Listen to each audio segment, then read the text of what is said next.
fala em espiritismo, eu fico numa confusão danada, porque eu nunca vi o espiritismo fazer pregação para ter adepto. Nunca vi se colocar como uma religião disputando espaço com outras. Essa coisa do espiritismo me parece muito mais uma grande ideia, uma verdade tão forte que não precisa de maiores subterfúgios.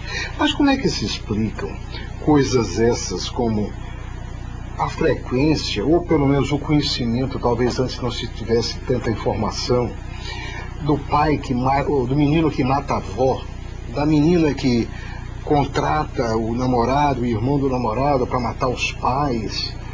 Essas coisas estão registradas na literatura há milênios. Caim matou Abel, não é?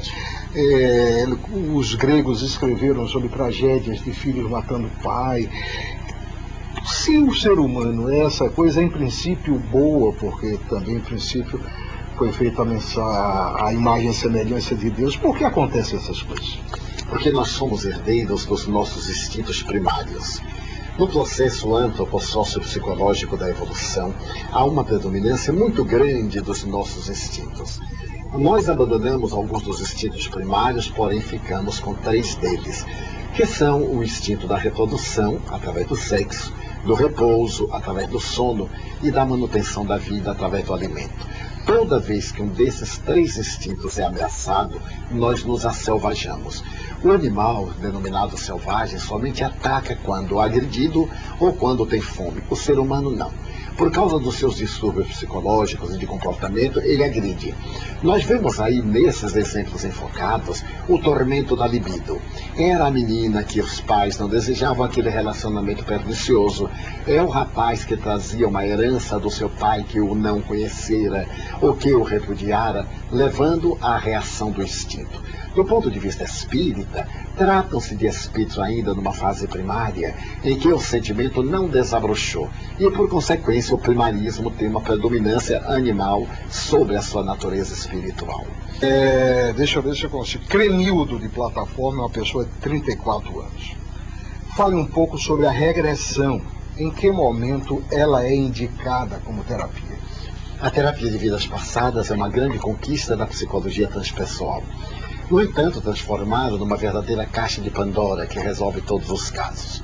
Somente quando nós temos determinado tipo de problema, segundo os especialistas, problema de interrelacionamento social, dificuldades na área do sexo, determinados conflitos de profundidade, como depressão, transtorno fóbico, então nós poderemos recorrer à regressão de memória, mesmo assim, exclusivamente com especialista. Tem 4 anos que meu primo morreu e minha prima não consegue se acostumar à ideia, chora muito todos os dias. O que é que eu posso fazer por ela, Luísa de Brotas? Sugeri que ela está fazendo uma coisa equivocada. O fato de chorar não resolve o problema.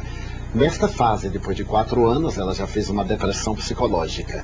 Do ponto de vista espírita, este lamentar e este sofrer termina por perturbar aquele que morreu, sem que tivesse qualquer responsabilidade. É de bom alvitre que ela procure um psicólogo ou procure um centro espírita para ter notícias do seu parente e dessa forma tranquilizar-se.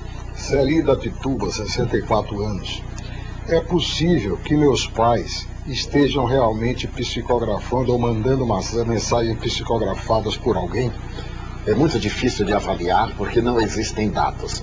No entanto, pela lei natural, quando uma pessoa desencarna em estado de tranquilidade e tem lucidez no após a morte, pode comunicar-se sim e trazer mensagens de natureza psicográfica, o que certamente não posso afirmar como sendo o caso em tópico.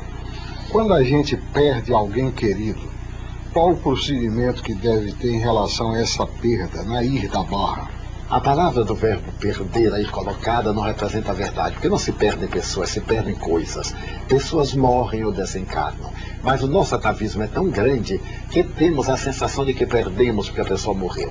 O que se deve fazer é continuar amando.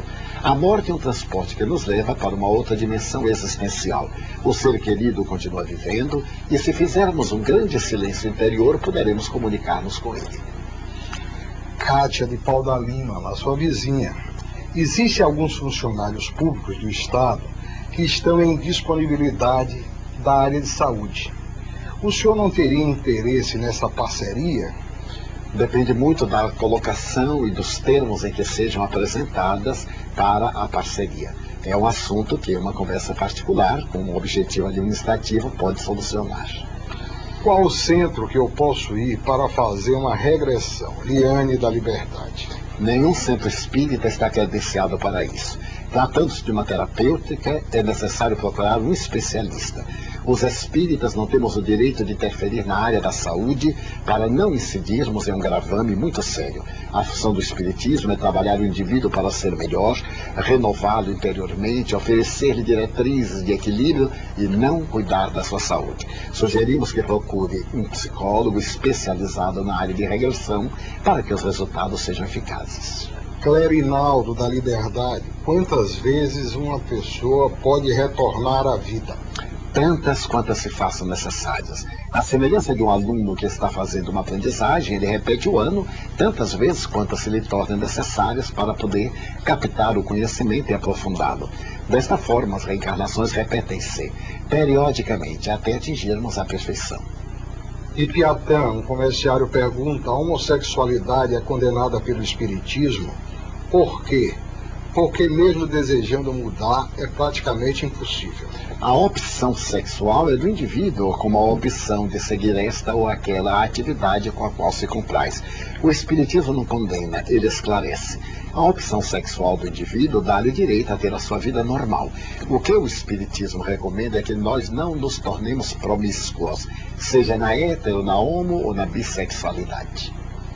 Gostaria muito de conversar com o senhor. Quais os dias que o senhor está na mansão? Neide, de Feira de Santana. Terças e sábados sempre atendemos. A pessoa deve chegar às 18 horas, passar pelo atendimento fraterno e logo depois, quando o caso requer o meu atendimento, recebe uma ficha e após a reunião eu tenho o prazer de atender. Ao fazer o Evangelho no lar, recebemos intuições de parentes e amigos desencarnados. Oferecemos a eles o Evangelho do dia. Isso é certo, Mário de Cajazeiras? Sem dúvida. Quando estamos realizando o Evangelho, orando, nós entramos em sintonia com aqueles que nos amam ou que nos detestam. No caso em tela, aqueles que nos amam estão próximos. E nós dirigimos os nossos pensamentos, nossas palavras e a mensagem evangélica a seu benefício, redundando em consequências muito positivas para eles. Débora da Pituba, como se explica que a Igreja Católica tenha queimado pessoas vivas nas fogueiras santas? Nós devemos considerar também que era uma questão de época, era uma mentalidade, era uma cultura. Naquele período, nós víamos a ignorância dominando a Idade Média e esse estágio de primarismo permanecia. O que nós não podemos admitir hoje são as guerras religiosas existentes, o ódio dos muçulmanos contra cristãos e vice-versa. A intolerância em Londonderry, na Irlanda do Norte, entre católicos e protestantes. Não podemos conciliar que determinados religiosos agridam-se e agridam-nos em nome daquele que dizemos todos adorar. Isto é que não está dentro do nosso nível cultural. Você e a